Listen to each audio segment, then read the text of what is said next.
Midterm election results are starting to come in from East Coast races. We have the latest. And it's first generation student week at USC. Students share the importance of having resources tailored to them. And one lucky winner in California just won over $2 billion. We spoke with the owner of the place who sold the winning lottery ticket.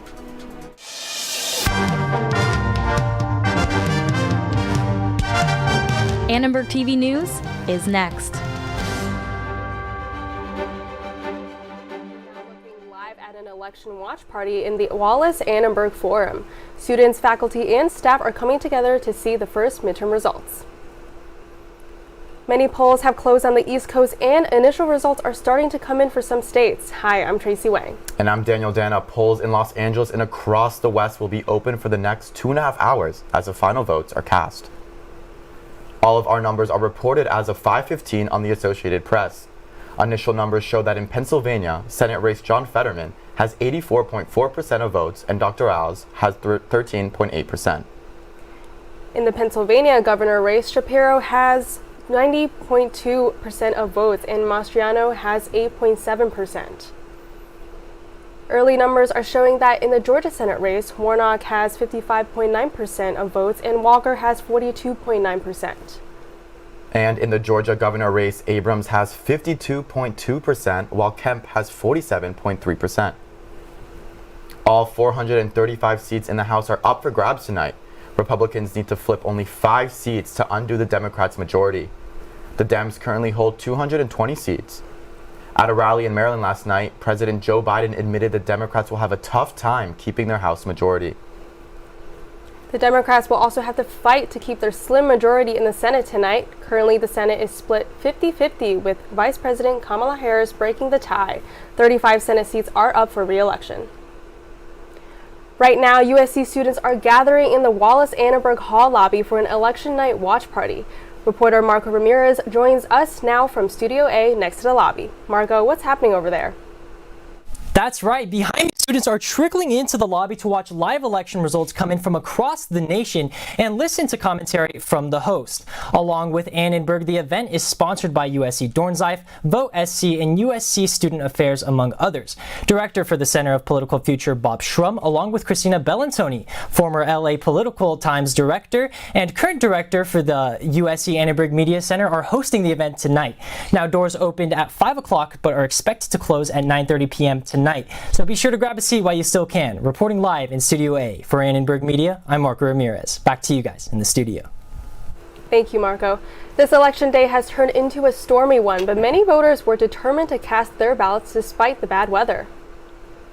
While clouds loomed overhead, many Angelenos braved the weather to cast their ballots to have a say in the future of their city, their state, and their country. I wanted to make sure my vote was counted today. It's very important that everyone comes out and does their part and lets their vote be had. But yeah, I wasn't going to let the rain or snow or anything affect me today, and the traffic either. I would have showed up even if it was raining. It's very important for me to vote. I felt like my rights were on the line. I think since the weather cleared up, it definitely made it easier to come out, but I was going to come out and vote regardless. The yellow pins on the map are drop-box locations only. The USC Village is the closest for most students, and it is located next to Target and Trader Joe's. The green pins on the map are in-person voting and ballot drop-off locations. One of the closest is at Vermont Avenue Elementary School. Just a couple of hours before the polls close, looks like last-minute voters will still be dodging raindrops while they wait in line to cast their ballot.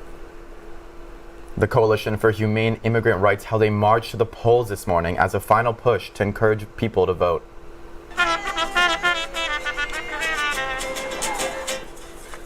The Power to the Polls march began at 9 this morning. Mariachi bands and immigration activists met at Hollenbeck Park and walked through the rain to a voting center on 7th Street. The group advocates for abortion rights, school funding, and immigrant rights. In partnership with MPNA, they released a report that there are over 700,000 new American citizens. So these are people that naturalized and became U.S. citizens, 700,000, over 700,000, right? Just in the state of California. A lot of these new citizens are from Mexico, they're from Latin America, they're women, so they can really decide the fate of the election so long as they register to vote and then turn out in these elections. Across Los Angeles County and the rest of the nation, Latinos are considered one of the most sought-out group of voters. A USC political expert says the number of Latino-eligible voters are amongst the highest in the U.S. The place where this is very important in terms of Latino voting is these very substantial cohorts of Latinos who are turning 18 every year. They are by far the largest number of new voters every year. According to voter registration data, Latino voters ages 18 to 24 make up the highest number of voters within the demographic. Despite age differences, many Latino community members look at similar core values when filling out their ballots. Latina, I think my family was very focused on community, and I think it's very important to always keep each other in mind. Democracy is a privilege. I think that we all have the right and the duty to vote. Family values, honesty, hardworking, and always kindness. It's been installed in me. So I want to vote for whoever kind of has similar values. USC kicked off First Gen Week today, giving away t-shirts, cookies, cupcakes, and tote bags to celebrate first-generation Trojans. The First Generation Plus Success Center will hold workshops, socials, and prize giveaways this week for first-gen students, which make up 23% of the USC student body.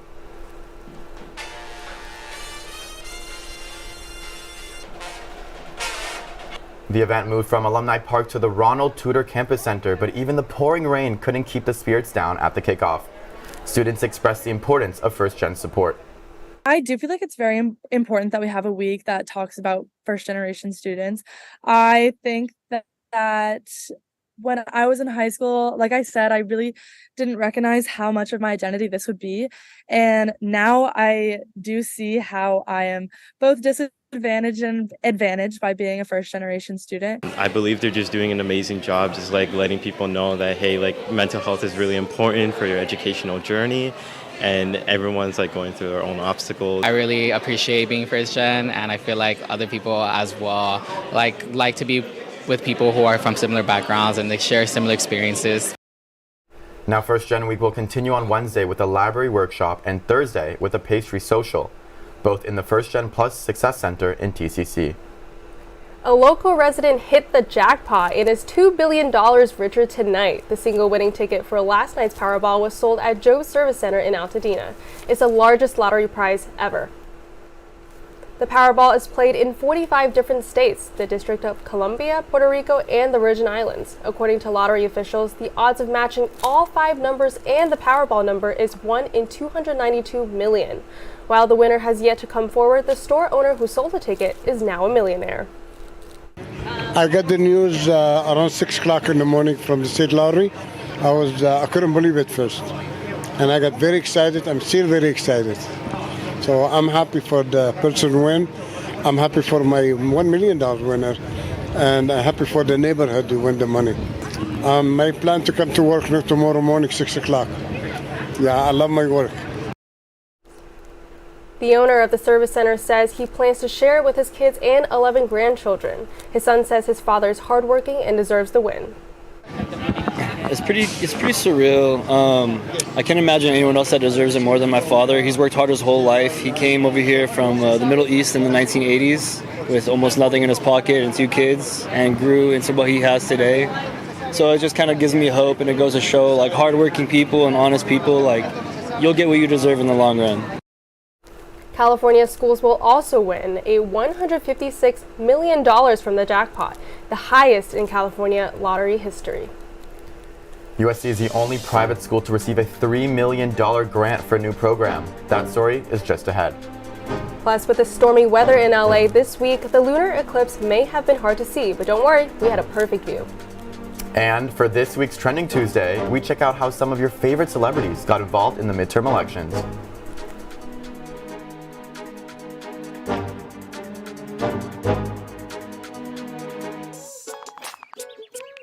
Worried your friend's struggling but don't know how to reach out?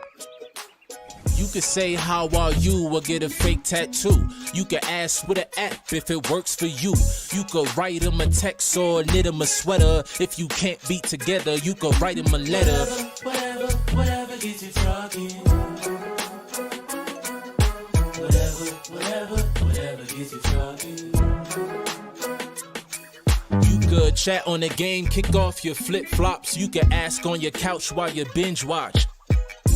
However you do it, you gotta ask a friend. And if they don't share, you can ask again. Whatever gets you talking.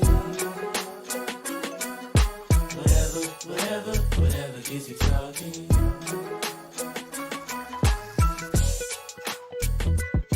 There are a lot of ways to reach out to a friend about their mental health. Learn how you can help at seizetheawkward.org.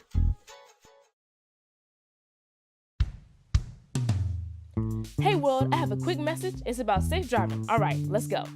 Anytime you're driving, have the seatbelt buckled tight. Both hands on the wheel and your phone out of sight. When not in your hand, trying to text somebody back. Because if you do, your car might get smacked. The moral of the story, just put your phone down. The people on the road will stay safe and sound. Put your phone down, put your phone down. People on the road will stay safe and sound. Yeah.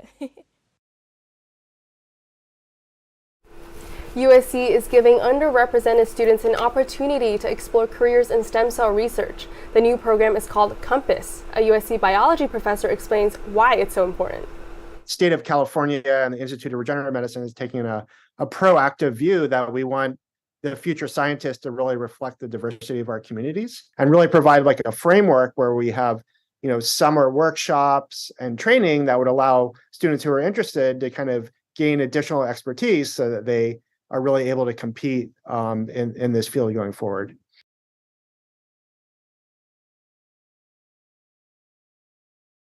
For summer research and $1,000 in monthly stipends. They'll work with professors from Viterbi, Keck, and Dornsife to complete courses and labs. Any form of research is really imperative as someone who's interested in this type of field. And I think it's a really cool program, the way that it's a 2-year program and that students are getting really hands-on in lab clinical work. Yes, so I think from a research standpoint, a lot of times minorities are excluded from the population. Just having a really diverse makeup of any team is such an important goal, especially in research. Undergraduates can start applying online by January 15th. The 2-year program will be accepting 10 rising juniors. Friday is Veterans Day. This year is the first time USC has canceled classes for the holiday. Annenberg Media's Maya Marie Vanette profiled one of the nearly 1,200 current USC students who have served in the United States military. All Trojans carve their own path to get to USC. The path that Noah Alush took is one that some might consider non-linear. I was a bit of a troublemaker growing up, hence why I joined the military. I deployed twice, one to Japan. I lived on a ship for about 2.5 months. And then on my second deployment, I went to the Middle East to Kuwait. What's cool about USC is it is one of the most veteran-friendly campuses in America. A lot of schools say they're veteran-friendly, but USC actually backs it up. USC allows veterans to register for classes early. That's a privilege previously only granted to athletes. In 2017, the university eliminated application fees for veterans and their dependents. This year, in a U.S. News survey, USC was ranked 9th overall for most veteran-friendly schools in America.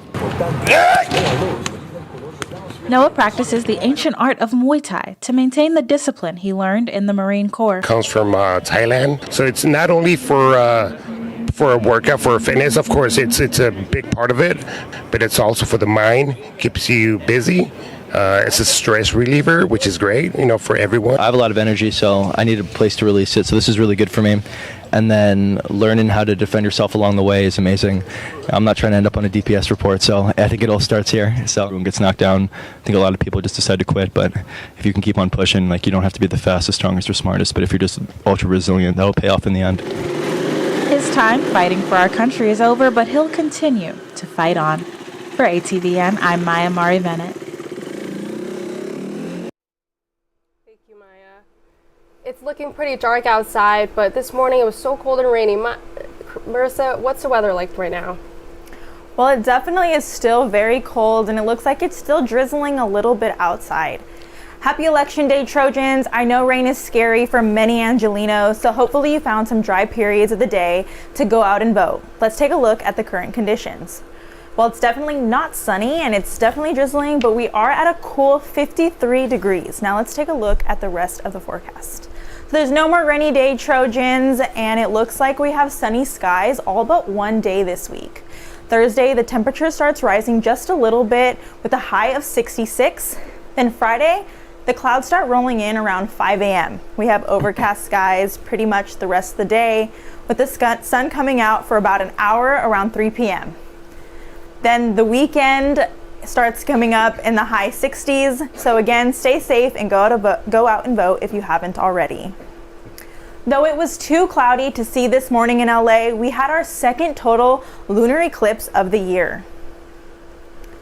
The blood moon turned a deep copper red this morning. The total lunar eclipse began around 3 a.m. Eastern Time and lasted about an hour and a half. It could be seen across most of North America, South America, Asia, and Alaska. We spoke to an expert about how this phenomenon occurs. A lunar eclipse happens when the moon passes into Earth's shadow. So it's the sun, the Earth, and the moon is behind it.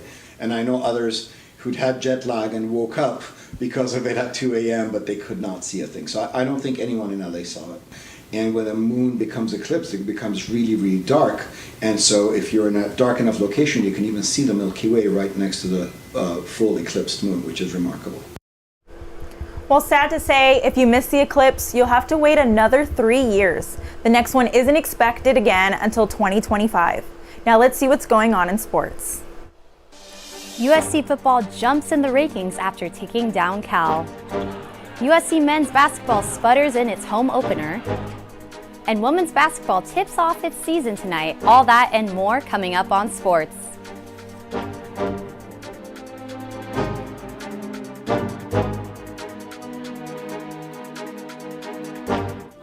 Leaving hot coals improperly extinguished can cause a wildfire. Hey guys, it's Smokey! It looks as if Smokey is going to use the drown, stir, drown and feel technique. After the first drown, a good start. Next, another drink. And finally, a close feel. Is it cool? Okay. Yeah. Hey, Smokey, catch! Oh, my bad, Smokey. Only you can prevent wildfires. When I was your age, I was just like you, fascinated by stars.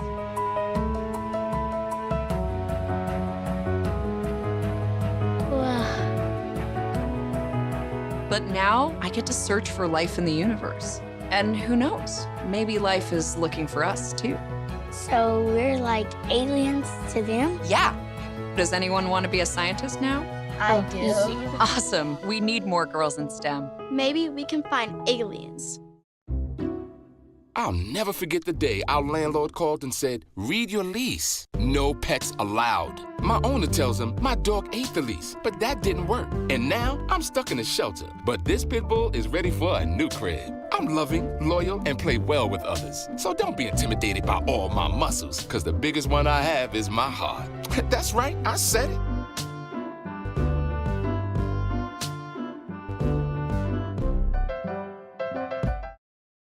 Welcome back to ATVN Sports. I'm Will Camardella. And I'm Bianca Bueno. Following an upside-down weekend of college football, the playoff committee has released its second rankings of the season with a new team at the top. Georgia moves into the top spot after beating last week's number 1 on Saturday, while 9-0 TCU rounds out the top 4, and Tennessee sits on the outside looking in. USC jumps up 1 spot to 8th, but a lackluster defensive effort against Cal on Saturday prevented the Trojans from making a bigger leap tonight. USC linebacker Shane Lee spoke this morning about his feeling on the defense. It should be discouraging. I mean, I don't think it shouldn't be. I think that's the reality of it, right? It's like, yeah, we're not playing the way that we want to play. We have to figure out how to fix that. We have to look at ourselves, be critical of ourselves, and say, what are we not doing that we need to do, or what are we doing that we don't need to do, or whatever it is. Like, it shouldn't be discouraging that we're not playing the way we want to play. So, Bianca, do you think the Trojans were slotted fairly this week? You know what? I think the Trojans should be grateful for their spot, considering who they're above, number 9, Alabama. They just lost to LSU, but in overtime. They still could have placed Alabama above USC just because of their legacy, Bryce Young. Yeah, the amazing thing is there's just so much room for upward mobility, teams that they have an opportunity to beat, teams that have 2 losses, but they're going to have to show they're more complete, and that means getting this defense under control. In that Cal game, Cal is one of the worst offenses in the Pac-12, still putting up over 30 points, just not good enough. No, just like what you said, they let Cal slip back in that fourth quarter, and they cannot do that if they expect to move up. But we'll see how they do on Friday against Colorado. We will. And now onto the basketball court. USC Hoops tipped off its season at Galen Center in a jaw-dropping loss to Florida Gulf Coast last night. The final score was 74-61. This marks the team's first season opener loss in the last 7 years. USC began the game by creating an 11-point lead as if it was any regular season opener, but the Eagles responded with a 12-1 run in the first half. The Trojans managed to close the half with a 1-point lead, but couldn't hold it together despite senior guard Boogie Ellis dropping a high of 19 points for the team. The Eagles dominated the game in the second half and put up a 10-point run, leaving a hole too big for the Trojans. USC head coach Andy Enfield talked about the team's unexpected performance after the game. The thing that frustrates me is that we try to give our guys a lot of freedom, and what the frustrating part wasn't a lack of effort. It was some of the decision making, the turnovers, and a couple over dribbling and some tough shots, and bad shots. And it was our upperclassmen, and then it trickled down to our freshmen. So that was frustrating. Will, what did you see happen with the Trojans last night in the game? Offensively, it was deja vu all over again for this basketball team. Too many turnovers, 15 over the course of the game, which any team, regardless of how good they are going to take advantage of. It was a serious problem last year. They had the second worst turnover differential in the Pac-12. If this continues, this team's in trouble. No, just going off of what you're saying, they're rebounding. They also struggled. You know, Florida Gulf Coast scored 16 points off of second chance opportunities, and we've got to close that out. Yeah, USC is a small ball team now. We'll have to see how they adjust. But on the women's side, USC women's basketball tips off for the first time this season tonight at Galen Center. The 2022-23 Trojans will make their debut against CSU Bakersfield at 7 p.m. The women of Troy will aim to bounce back from a challenging season a year ago when they finished under 500 overall and won just 5 conference games. To do that, USC will hope that Rhea Marshall can make a leap in her sophomore season. Marshall has already made her presence felt in the preseason, recording a double-double with 21 points and 15 rebounds in an October scrimmage. Caddy Sissoko, a graduate student from Paris, led USC with 25 points that night, setting the stage for her to be a big contributor this year. The Bakersfield Roadrunners finished last season with a 5-20 record, so tonight's matchup should give USC a good opportunity to start its season strong. And that's all we've got for sports today. We'll turn it back to news. This week on Transition Project, we hear about how out-of-state students can register to vote in California.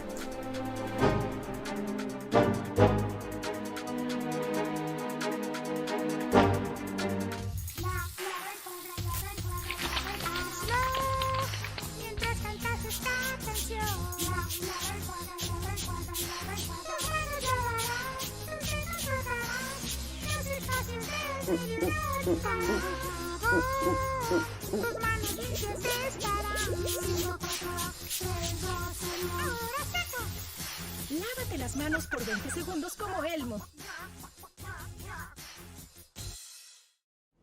Hay algo especial acerca de este lugar. Se siente como un hogar, una sala debajo del cielo y los árboles,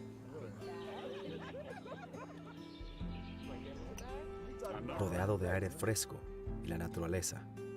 Todo aquí para que lo disfrutemos y para que lo cuidemos. Tenemos la responsabilidad de cuidar de esta tierra que llamamos casa, de preservarla para las generaciones que vienen. Cada acción pequeña contribuye para un cambio mayor y cada uno de nosotros podemos hacer la diferencia. Hay algo especial acerca de este bosque. Es un lugar donde se hacen recuerdos y juntos podemos preservarla y protegerla. Gilbert Juarez was honored as the game day hero at the football game against Cal last Saturday. Juarez is a professor and grad student at USC. Juarez also serves as the commanding officer of Naval ROTC Unit Los Angeles and is Naval Science Department Chair at USC. He has served in several operational command assignments and has been awarded the Defense Superior Service Medal, the Bronze Star with Valor, the Meritorious Service Medal with 3 Gold Stars, among others. Gilbert joined the Marines in 1985 as a Reserve Artillery Scout Observer. He also served in command assignments in Iraq from 2003 to 2005. And now we'll go to Crit Métis with a transition project for some midterm election tips for students. Thank you, Tracy. As of 2 o'clock today, more than 45 million Americans across the country have cast their votes for the midterm election, either in person or through mail-in ballots. I did vote just this morning, and I voted from LA, even though I am registered to vote in the Central Valley. It's so important for young people to vote because older generations are making, decisions about our planet, our healthcare, politics, our rights, and even our bodies. It's super important for young people to vote. Otherwise, we're only hearing one voice, and historically, it's usually like the older folks that are getting represented in leadership, in the government. There is still time to register and vote at polling centers until 8 o'clock tonight. Here are 3 locations near campus: the Umair Ibn Khattab Mosque, Vermont Avenue Elementary School, and the Hoover Recreational Center. If you want to vote from California in the next presidential election, go to registertovote.ca.gov at least 15 days before November 5th, 2024. Policies about issues that affect our lives like student loans, reproductive rights, and the environment are all impacted by the party in power. And in the last 20 years, more than a dozen different races have been decided by a single vote. So if you think your vote doesn't matter, think again and go vote. Welcome back to Trending Tuesday, everyone. Today is a very special day. It's Election Day. Make sure you are camera ready in the voting line because you never know what celebrity you might run into while waiting to cast your ballot. Celebrities such as Katy Perry, Hailey Bieber, Selena Gomez, and Jonathan Van Ness showed their voting stickers to their Instagram followers, urging them to vote. Katy Perry found herself the subject of a few memes on Twitter after users blasted her for voting for LA mayoral candidate Rick Caruso. These memes show her voting for characters such as Peppa Pig, and one even showed her voting for Nicki Minaj for the MTV EMAs. Now, Kim Kardashian, Gwyneth Paltrow, and Snoop Dogg endorsed Caruso back in May, saying he would help with crime and homelessness. Ariana Grande shared a Karen Bass Instagram post with her 338 million followers. Bass is also supported by Kerry Washington and America Ferrera. Now imagine, Tracy, you're waiting to put your vote in. You're waiting in line in your sweatpants, and you run into like Ariana Grande or Kim Kardashian. I mean, what would you do? I would love to see Ariana Grande, going to the polls and voting. I mean, I think I would freak out. If I saw Kim Kardashian, I would ask her for 3 things. 1, who she voted for. Right. 2, a picture. Of course. And 3, for a free pair of Skims. Perfect. I mean, they have a nice cozy set, so I want it. Oh, come on, let's get one just for us. Before we leave you tonight, we want to remind you that we'll be back streaming live special election coverage. You can stream the very latest results and analysis on Annenberg Media's YouTube channel. The show goes live starting at 7:30. Thanks for watching Annenberg TV News. From everyone at Annenberg Media, I'm Daniel Dana. And I'm Tracy Wang. See you at 7:30. Good night.